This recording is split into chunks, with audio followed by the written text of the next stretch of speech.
Ayo kawan pergi ke sekolah minggu, segera ganti baju. Jangan buat Tuhan selalu menunggu.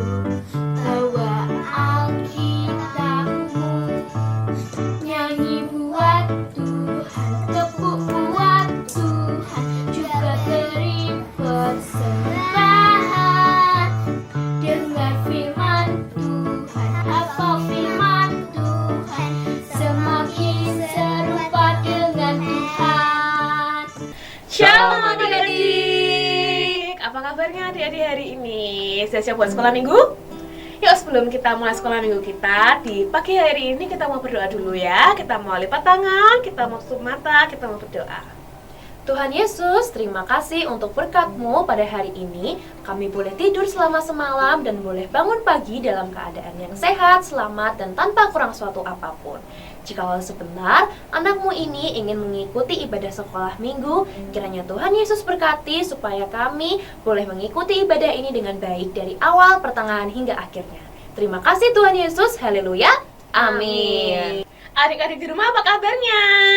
Kak Eca, apa kabarnya? Luar biasa dong. Kalau Kak Marlon? Baik dong. Iya. Yuk kita juga mau sapa adik-adik di rumah, kita mau sapa teman-teman kita juga, kita mau katakan halo, halo, halo, halo, olah, olah. Ya. Halo, halo, hello, hello, ola, ola. Apa kabarmu? Cuk, cuk, cuk, cuk, cuk.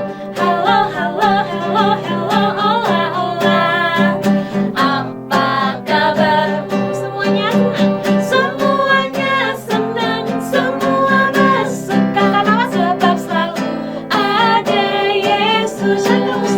Jangan kamu sedih, jangan kamu susah, sebab Yesus besertamu. Halo, halo. Halo, halo, hello, hello, ola, ola. Apa kabarmu? Cuk, cuk, cuk, cuk, cuk. Halo, halo, hello, hello, ola, ola. Apa kabarmu? Semuanya senang, semua bersuka, sebab selalu ada Yesus. Jangan kamu sedih, jangan kamu susah, sebab Yesus besertamu. Sebab apa? Sebab Yesus besertamu. Sekali lagi, sebab apa? Sebab Yesus besertamu. Adik-adik, siap nggak untuk lebih bersukacita hari ini? Siap dong. Yuk sama-sama kita mau pujikan bahwa Allah kita itu kuat dan perkasa.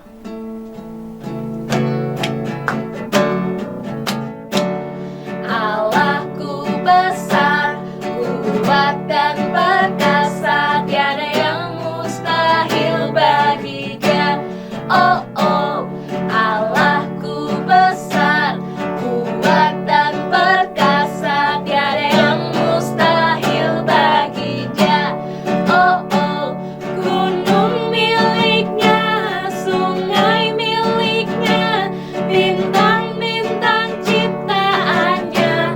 Oh, oh, Allahku besar, kuat dan perkasa, tiada yang mustahil bagi Dia. Oh, oh. Adik-adik, kalau tangannya Kak Eca naik ke atas, kita mau nyanyinya cepet ya. Tapi kalau tangannya ke bawah, berarti nyanyinya pelan-pelan ya. Siap semuanya? Siap. Kita mau pujikan Allahku besar, kuat dan perkasa. Allahku besar, kuat dan perkasa, tiada yang mustahil bagi Dia. Oh, oh, Allahku besar, kuat dan perkasa, tiada yang mustahil bagi Dia. Oh, oh, gunung miliknya, sungai miliknya, bintang-bintang ciptaannya. Oh, oh, Allahku besar, kuat dan perkasa, tiada yang mustahil bagi Dia. Oh, oh, Allah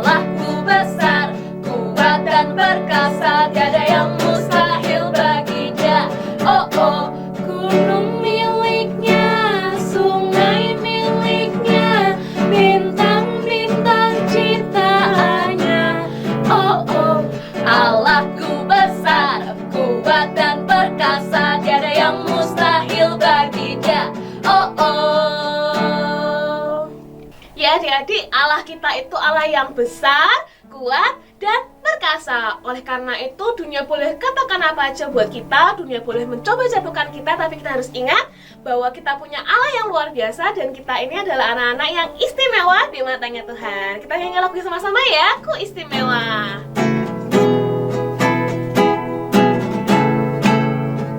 Dunia boleh, dunia boleh katakan ku tak berarti.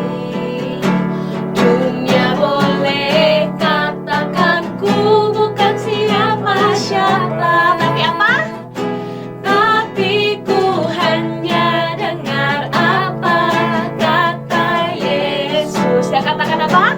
Dia katakan ku istimewa. Ku istimewa. Ku istimewa. Karena apa? Karena aku miliknya. Ku istimewa. Berharga di matanya. Berharga di matanya. Ku istimewa. Yesus mengasihiku. Yesus mengasihiku. Dia lahir dalam hatiku dan jadikanku istimewa. Dunia boleh katakanku.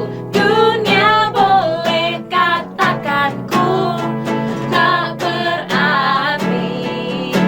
Dunia boleh katakanku bukan siapa-siapa. Tapi apa? Tapi ku hanya dengar apa kata Yesus. Dia katakan apa? Dia katakan ku istimewa. Ku istimewa. Ku istimewa. Karena apa? Karena aku miliknya. Ku istimewa. Berharga di matanya. Berharga di matanya. Ku istimewa. Yesus mengasihiku. Dia lahir dalam hatiku dan jadikanku istimewa. Dia lahir dalam hatiku dan jadikanku istimewa. Kita katakan dia lahir. Dia lahir dalam hatiku dan jadikanku apa? Istimewa.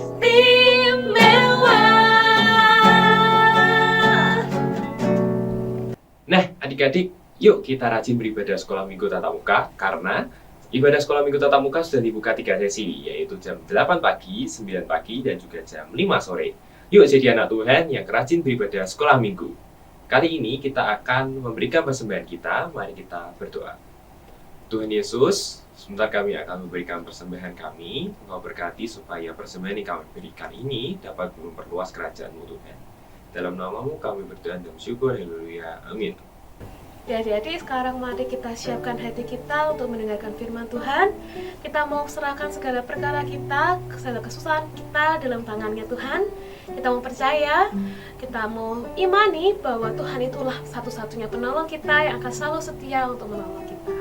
Segala perkara dapat kita tanggung di dalam Dia.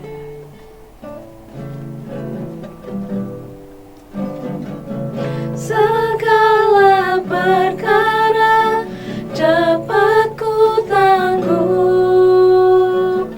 di dalam Dia yang memberi kekuatan. Tuhan Yesus penolong dan sahabat. Ku tetap percaya Tuhan setia. Penolong yang selalu setia, memenuhi keperluanku.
pagi adik-adik, jumpa lagi dengan Kak Tina. Yuk mari kita sebelum mendengarkan firman Tuhan, kita berdoa. Tuhan Yesus, terima kasih untuk berkat-Mu pagi hari ini kami boleh datang beribadah kepada Tuhan. Kami telah memuji dan memuliakan nama Tuhan. Sebentar Tuhan kami akan mendengar firman-Mu, mari urapi setiap kami, urapi hamba-Mu Tuhan. Terima kasih Tuhan Yesus, dalam nama Tuhan Yesus Kristus kami berdoa dan mengucap syukur. Amin. Nah, adik, Kak Tina mau bertanya, siapa yang menyimak firman Tuhan yang minggu lalu mengenai bagaimana Tuhan mengangkat Esther menjadi ratu? Lalu bagaimana setelah Esther menjadi ratu? Bagaimana kehidupan dia di istana? Apakah semua baik-baik saja? Apakah ada hal lainnya? Nah, pagi hari ini Kak Tina akan menceritakan apa yang dialami oleh Esther. Pada waktu itu, Raja Ahasiweros mengangkat Haman, orang Agag, dengan mengaruniakan kebesaran kepada dia, yaitu naik jabatan lebih tinggi dari para pembesar yang ada di hadapan raja. Semua pegawai di istana raja, semua pegawai di gerbang istana raja itu harus berlutut dan menyembah, karena itu yang diperintahkan oleh raja. Namun ada satu pribadi, ada satu orang yang tidak mau menyembah dan kepada Haman, yaitu Mordekai. Pegawai-pegawai di istana melihat dan menegur Mordekai. Mordekai, mengapa kamu melanggar titah raja? Mordekai menjawab, karena aku hanya akan menyembah kepada Tuhan Allah, tidak kepada manusia. Ajaranku tidak mengajarkan aku menyembah manusia. Demi hari demi hari, pegawai raja itu menegur, tetapi tidak ada perubahan terhadap Mordekai. Mordekai tetap bersikukuh untuk tidak berlutut dan menyembah Haman. Lalu pegawai istana itu menyampaikan hal ini kepada Haman. Tuanku Haman, ada seorang bernama Mordekai, dia tidak berlutut dan menyembah kepadamu. Lalu si Haman ingin lihat dan menyaksikannya sendiri apakah benar disampaikan oleh para pegawai raja. Dan memang betul, ternyata Mordekai ini ketika Haman lewat, Mordekai tidak berlutut dan menyembah dia. Maka panaslah hati Haman. Haman merasa terhina kalau misalkan Mordekai dibunuh. Ya, Haman tahu bahwa Mordekai adalah orang Yahudi. Dan Haman berikhtiar untuk membunuh tidak hanya saja Mordekai, tapi bangsa Yahudi yang ada di pemerintah Raja Ahasiweros. Lalu pada suatu kali Haman menghadap raja. Haman berkata kepada raja, "Kekala engkau tuanku raja, di pemerintahanmu ini ada satu bangsa yang tercerai-berai, dan itu adalah bangsa asing yang dimana hukumnya itu beda dari segala bangsa. Bahkan hukumnya itu beda dengan hukum yang ditetapkan oleh raja. Bila mana raja berkenan, aku akan memusnahkannya.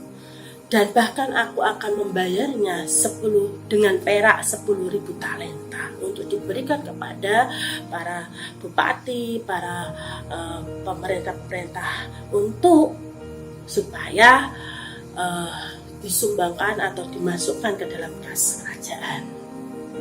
Lalu raja berkata demikian, "Kalau masalah perak itu terserah kamu Haman." Lalu raja melepaskan cincinnya sebagai meterai, "Perlakukanlah apa yang kamu pandang baik terhadap bangsa itu. Raja tidak tahu kalau bangsa itu adalah bangsa Yahudi yang akan dimusnahkan. Raja melepaskan cincinnya dan memberikan hak penuh kepada Haman untuk melaksanakan apa yang menjadi niat daripada Haman. Lalu dengan berbekal izin dan berbekal perkenanan raja, Haman mulai melakukan apa yang dia inginkan. Satu kali dia mengumpulkan para panitera dan menuliskan dan menitahkan bahwa bangsa Yahudi ini harus dimusnahkan, ya kan? Ditulis dan dimeteraikan oleh cincin raja, dan para pegawai-pegawai para pesuruh-pesuruh raja itu bersegera yaitu menyebarkan, mengantarkan surat-surat itu yang berisikan rencana untuk membunuh satu bangsa. Adik-adik, suatu bangsa itu banyak, bukan 1-2 orang. Titah raja itu tersebut memberikan izin untuk membunuh satu bangsa, baik yang tua, baik yang muda, baik itu perempuan, anak-anak, habis dimusnahkan, dibinasakan. Kemudian raja dan Haman senang-senang ya toh, sedang minum-minum, dan para pesuruh sedang mengedarkan surat perintah raja. Dan sampailah itu ke kota-kota di mana ada bangsa Yahudi, dan sampailah berita itu kepada Mordekai. Demi Mordekai melihat surat itu, dia langsung mengoyakkan bajunya dan mengganti bajunya dengan kain kabung dan abu, di mana itu adalah suatu simbol atau satu tanda perkabungan. Dia melolong, dia beratap, dia menangis sedih, dan dia berjalan, dia meratapi bangsanya. Di mana-mana terjadi kegemparan, sedang raja dan Haman minum-minum. Di luar sana sedang gempar. Karena apa? Titah raja yang hendak membunuh, membinasakan bangsa Yahudi ini tadi. Nah, ketika Mordekai berjalan, karena kalau ada orang mengenakan kain kabung dan abu itu kan tidak boleh masuk tuh di istana raja. Dia hanya berjalan di gerbang pintu istana raja. Kemudian sampailah dan kedengaranlah berita ini kepada Ester. Dayang-dayang dan sida-sida menyampaikan kepada Ester, Tuan Putri Ester, ratuku Mordekai mengenakan kain kabung, dan ia meratap, dia melolong, dia menangis dengan begitu kencang. Lalu kemudian ratu berkata, ambilkan baju supaya dia ganti, ambilkan pakaian, berikan kepada dia untuk supaya dia ganti. Ketika diberikan kepada Mordekai tidak mau, dia menolak pemberian baju itu. Lalu Ester memanggil Hatah, salah satu sida-sida yang diberikan oleh raja untuk melayani dia. Pergilah kepada Mordekai, tanyakan, selidiki apa maksud dan artinya ini, mengapa ia melakukan hal seperti ini. Lalu kemudian Hatah menyampaikan hal ini kepada Mordekai. Mordekai berkata, dia menceritakan apa yang sedang terjadi. Dia menceritakan bagaimana Haman merencanakan untuk membunuh satu bangsa, itu bangsa Yahudi. Kemudian Mordekai juga memberikan salinannya, ini loh, salinan surat yang telah dimeteraikan cincin raja, di mana tertulis raja menitahkan untuk membunuh bangsa Yahudi.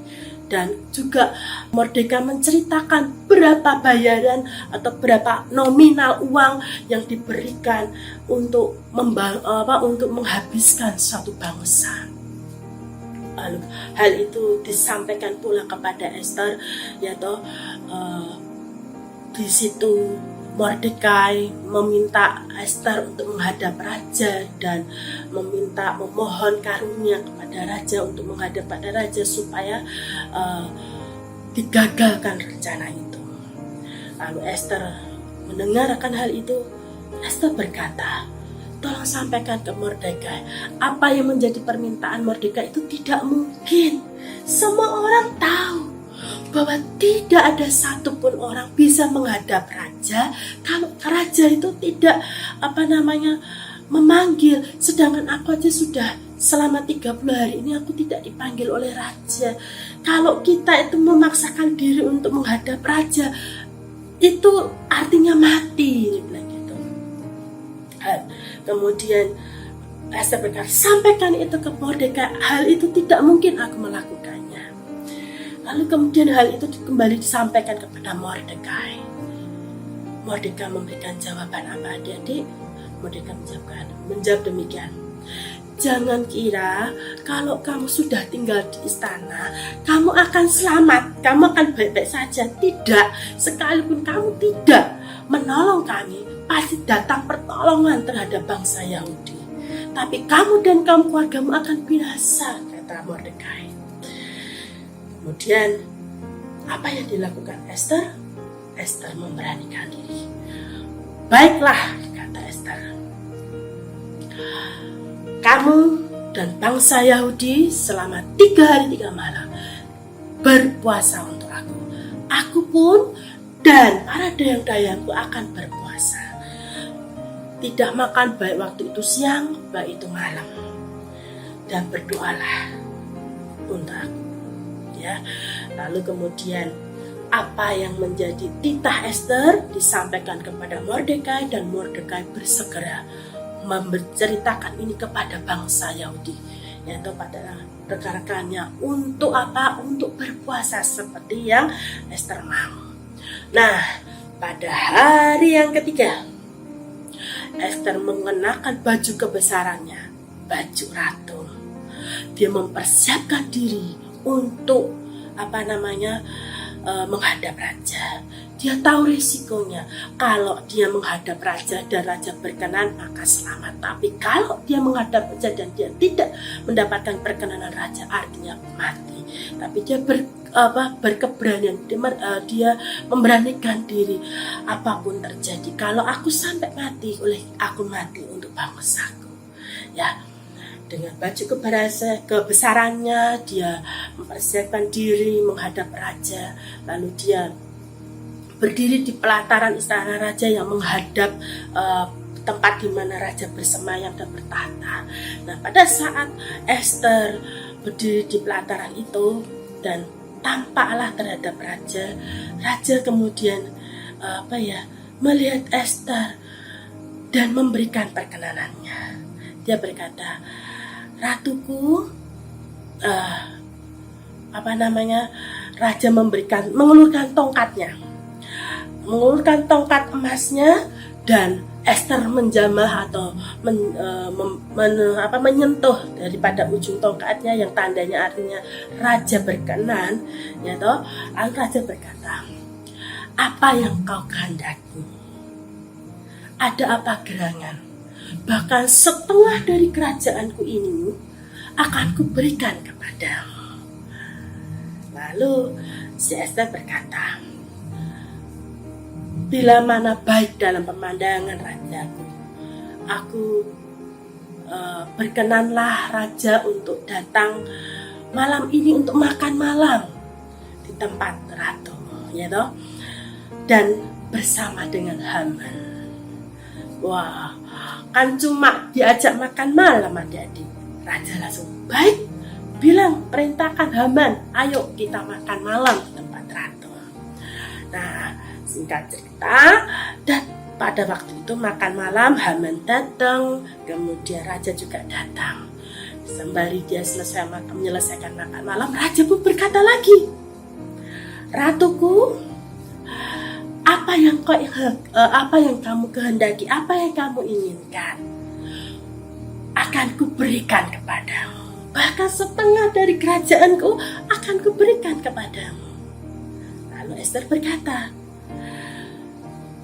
berkenanlah tuanku raja dan Haman datang makan malam besok di tempatku lagi, ya toh.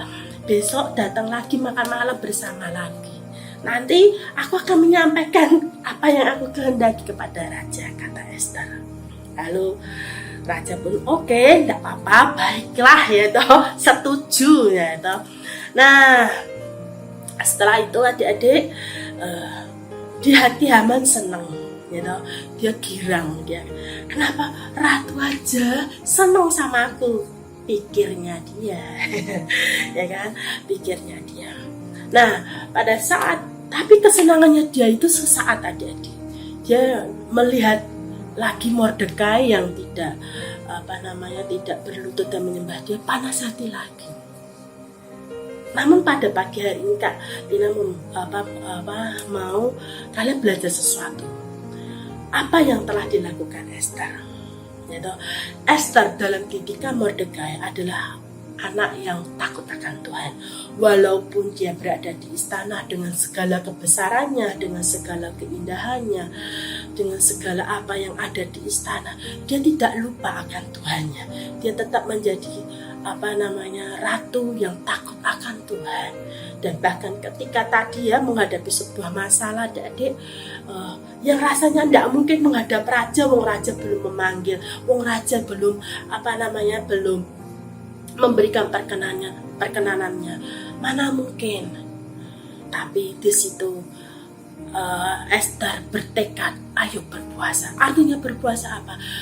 Merendahkan diri kepada Tuhan, memohon kasih karunia Tuhan, supaya Tuhan mengubah hati seseorang, supaya Tuhan memberikan jalan keluar. Nah adik-adik, demikian pula kita sebagai anak-anak Tuhan.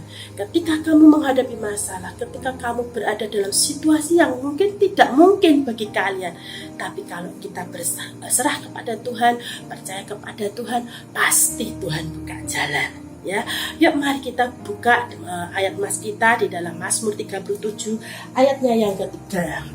Mazmur 37 ayatnya yang ketiga. Dikatakan apa adik-adik di situ? Mari kita baca ya. Mazmur 37 ayat yang ketiga. Percayalah kepada Tuhan dan lakukanlah yang baik. Percayalah kepada Tuhan dan lakukanlah yang baik. Apapun situasimu, apapun keadaan yang kamu hadapi, percaya kepada Tuhan, pasti Tuhan tolong. Nah, sebelum kita mengakhiri firman Tuhan, Kak Tina mau bersaksi. Kak Tina ini punya murid les ya. Nah, kebetulan murid les Kak Tina ini bernama Yoel, dan dia tuh paling takut dengan pelajaran matematika. Ayo, siapa yang takut juga dengan pelajaran matematika? Setiap kali ulangan dia tuh tidak pede, dia takut mendapatkan nilai yang buruk, dan itu menjadi masalah bagi dia. Nah, suatu kali saat Kak Tina berkesempatan ngobrol dengan Yoel, dan pada saat itu hari berikutnya tuh dia harus ulangan. Ketika sharing, Kak Tina mulai ngomong, ayo kita datang sama Tuhan, percaya sama Tuhan. Kamu kan sudah belajar, kamu kan sudah berusaha. Kita serahkan semuanya kepada Tuhan. Biar Tuhan kasih hikmat, Tuhan berikan keberanian atau rasa percaya diri untuk kamu tuh bisa menghadapi yang kamu bilang susah atau sukar, yaitu matematika. Nah, di situ kami berdua berdoa bersama-sama, menyerahkan ketakutannya Yoel.